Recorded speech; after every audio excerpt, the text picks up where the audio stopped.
بسم اللہ الرحمن الرحیم۔ باب اول در سیرت بادشاہاں۔ تو شیخ سعدی رحمۃ اللہ علیہ نے جیسا کہ اس سے پہلے بتایا تھا کہ انہوں نے اپنی اس کتاب گلستہ کو 8 ابواب پر منقسم کیا ہے۔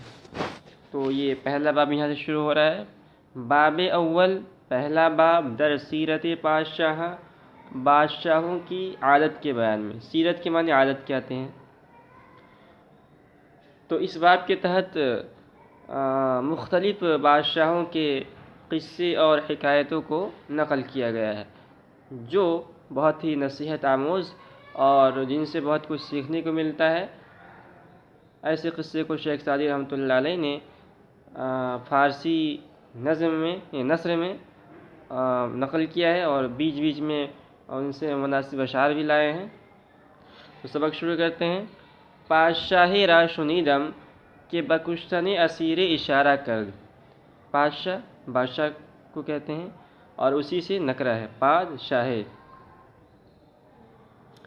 ایک بادشاہ۔ شنیدم واحد متکلم کا صیغہ ہے۔ پادشاہ را شنیدم، اور کشتن جو ہے یہ مصدر ہے، مارنا، قتل کرنا، اور اسیر کے معنی قیدی، اسی سے اسیر ہے ایک قیدی۔ پادشاہ را شنیدم، ایک بادشاہ کا میں نے قصہ سنا کہ بکشتن اسیر اشارہ کرد کہ اس نے ایک قیدی کے قتل کرنے کا حکم دیا۔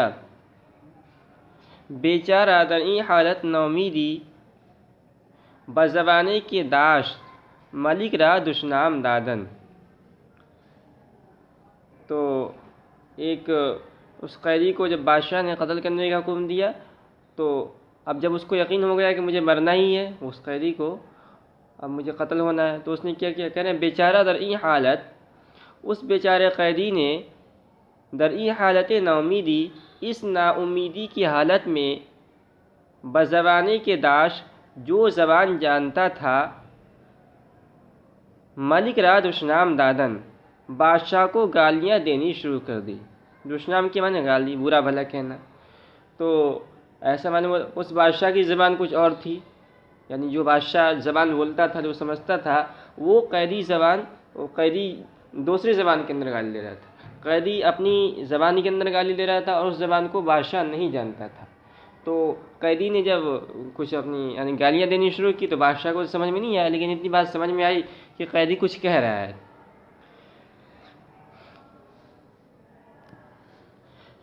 ملک را دشنام دادن گرفت، بادشاہ کو گالیاں دینی شروع کر دی، وہ سخت گفتن، اور برا بھلا کہنا شروع کر دیا۔ کہ گفتن، کیونکہ بزرگوں کا مقولہ ہے، ہر کے 10 اجزا شوید، جو شخص جان سے ہاتھ دھو لیتا ہے، ہرچے در دل آرد بگوید، تو جو کچھ جی میں آتا ہے، جو کچھ دل میں آتا ہے کہہ دیتا ہے۔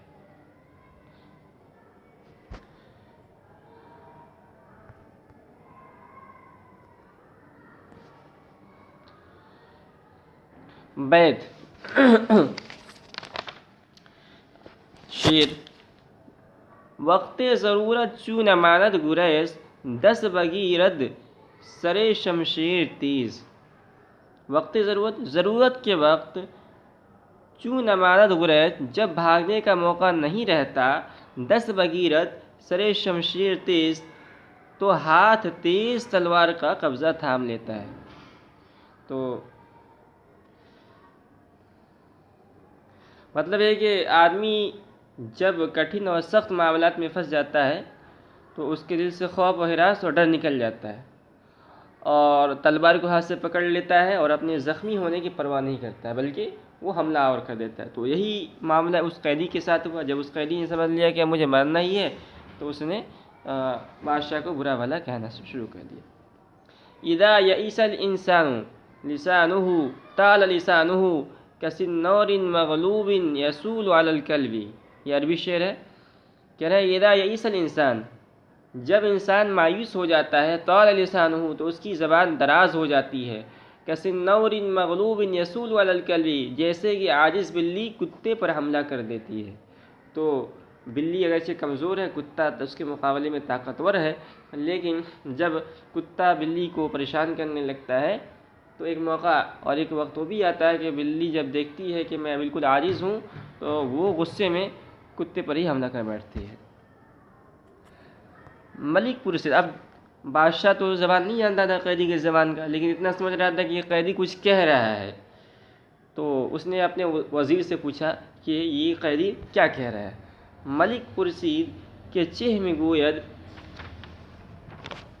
بادشاہ نے پوچھا کہ یہ قیدی کیا کہہ رہا ہے۔ یکی از وزرائے نیک محضر گفت، یکی از وزرائے نیک محضر گفت، نیک خصلت وزیروں میں سے ایک وزیر نے کہا، اے خداوند، اے بادشاہ، ہمیں گوید والکاظمین الغیظ والعافین عن الناس، اے آقا، اے بادشاہ، وہ یہ کہہ رہا ہے، ہمیں گوید وہ یہ کہہ رہا ہے، اور آگے ایک آیت ہے والکاظمین الغیظ والعافین عن الناس، قرآن کی ایک آیت ہے کہ وہ لوگ بڑے اچھے ہیں جو غصے کو پی جانے والے، والعافین عن الناس، اور لوگوں کو معاف کرنے والے ہیں۔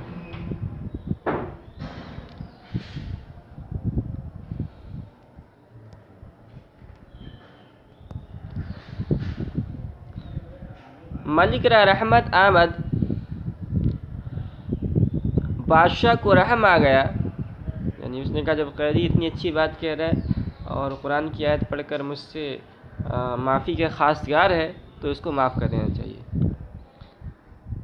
ملک را رحمت آمد، بادشاہ کو رحم آ گیا،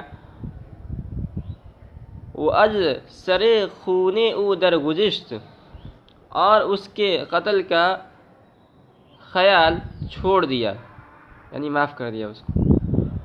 وزیر دیگر کے ضد او بود،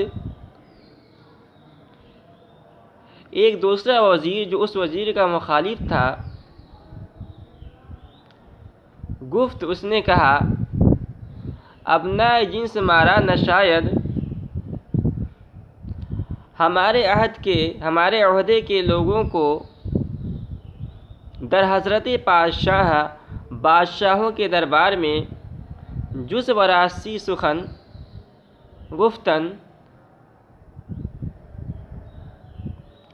سچی بات کے سوا، تو براسی سخن سچی بات کے سوا گفتن نہیں کہنا چاہیے، یعنی اس وزیر نے جو بیوقوف وزیر تھا اور اس نیک وزیر کا مخالف تھا، اس نے کہا کہ ہمیں سچ سچ بولنا چاہیے، ہم بادشاہ کے نمک کھاتے ہیں اور جھوٹ نہیں بولنا چاہیے، تاکہ بادشاہ کو بھڑکا سکے کہ یہ قیدی آپ کو گالی دے رہا تھا اور اس نے جو ترجمانی کی قیدی کی وہ غلط ترجمانی کی ہے، اور اس وزیر کو ذلیل کر سکے۔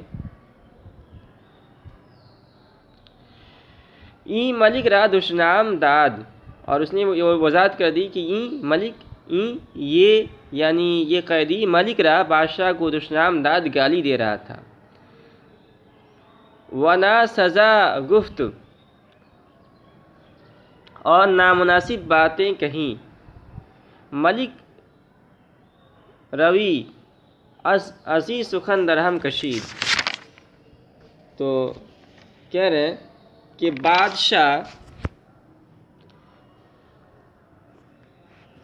بادشاہ نے یہ بات سن کر غصے سے منہ پھیر لیا۔ ملک روی ازی سخن درہم کشید، بادشاہ نے یہ بات سن کر غصے سے منہ پھیر لیا۔ وگفت، اور کہا، دروغ کے وے گفت پسندیدہ تر آمد، مرا ازی راست کہ تو گفتی، کہ وہ جھوٹ جو اس نے بولا مجھے زیادہ پسندیدہ ہے، ازیں راستی کہ تو گفتی، اس سچ سے جو تو نے کہا، کہ روئی آدر مصلحت بود، کیونکہ اس کا رخ ایک نیکی کی طرف تھا، و بنائے این برخوب سے، اور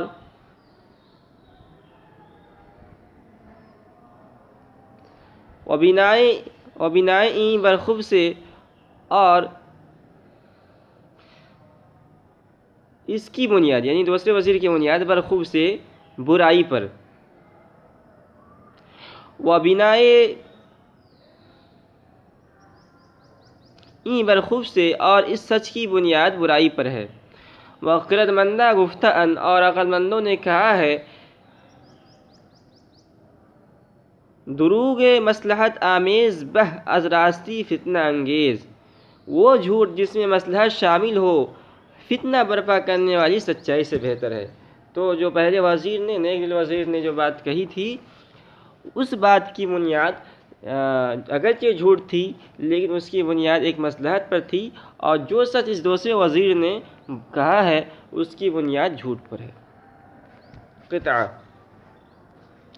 ہر کے شاہ کند کے او گوید، جو شخص ایسا ہو کہ بادشاہ وہی کرتا ہے جو کہتا ہے، ہر کے شاہ کند کے او گوید، جو شخص ایسا ہو کہ بادشاہ وہی کرتا ہے جو کہتا ہے، یعنی بادشاہ جو کہتا ہے، ہر کے شاہ کند کے او گوید، جو شخص ایسا ہو کہ بادشاہ وہی کرتا ہے جو کہتا ہے باشد کے جز نکو گوید، تو بڑے افسوس کی بات ہے کہ وہ شخص بھلائی کے سوا کوئی بات کہے۔ لطیفہ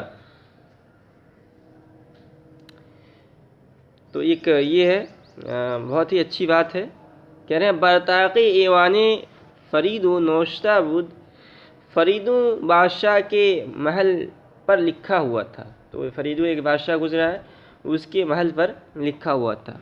کیا لکھا ہوا تھا؟